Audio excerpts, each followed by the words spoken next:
Hey guys, today we're taking a first look at the new Samsung Galaxy Buds Core. Ang maganda dito, Samsung released it for only 2,690 pesos. Kaya siya ang pinaka-affordable Galaxy Buds in the market right now. Clean design, smart features, at perfect for your daily use. So ano pang inaantay nyo? Let's check it out! Alam nyo ba na kahit super affordable ng Galaxy Buds Core, may active noise cancelling na. Meaning, wala nang istorbo. Pwede ka na mag-focus sa music mo, sa work mo, or sa movie marathon mo kahit saan. At kung kailangan mo makipag-usap, seamless pa rin kasi kaya na niyang i-adjust para marinig mo yung paligid mo. Premium feature na dating nasa mga high-end lang ng mga buds ng Samsung, ngayon nasa buds core na. Ang maganda pa dito, ergonomic na yung wingtips niya. Ibig sabihin, perfect na nakakontour sa mga shape ng tenga natin.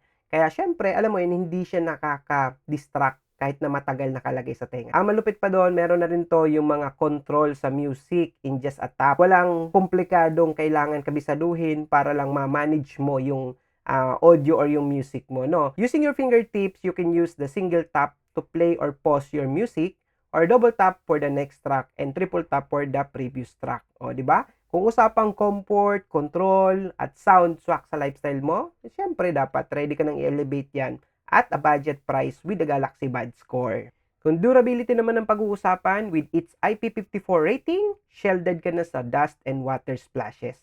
Kahit saan ka magpunta, ready siya sa daily challenges mo.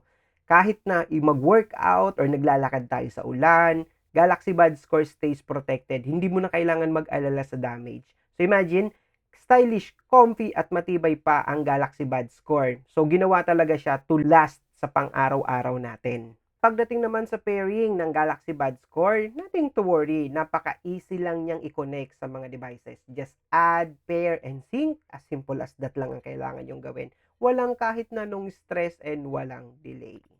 At busy ka ba kagaya ko? Or medyo makakalimutin, di ba? May mga bagay-bagay kasi tayo na medyo nakakalimutan kung saan na ilagay. Especially yung Galaxy Buds Core, medyo hindi siya kalakihan. Hindi natin alam kung saan natin na ipatong minsan, no? With the Samsung Find, hindi ka na mag-aalala dahil sa app nito, makikita mo na kung nasan yung device mo. So, madali nang matrace kahit na malayo. At kung malapit naman, pwede mong patunugin with a maximum volume ringtone para madaling mahanap. Alright guys, that's it for the quick look at the Galaxy Buds Core ng Samsung. For only 2,690, you're getting the most affordable Galaxy Buds in the market today. Sulit na sulit para sa daily music and calls natin. Don't forget to like, share, and subscribe for more tech updates. See you on the next one!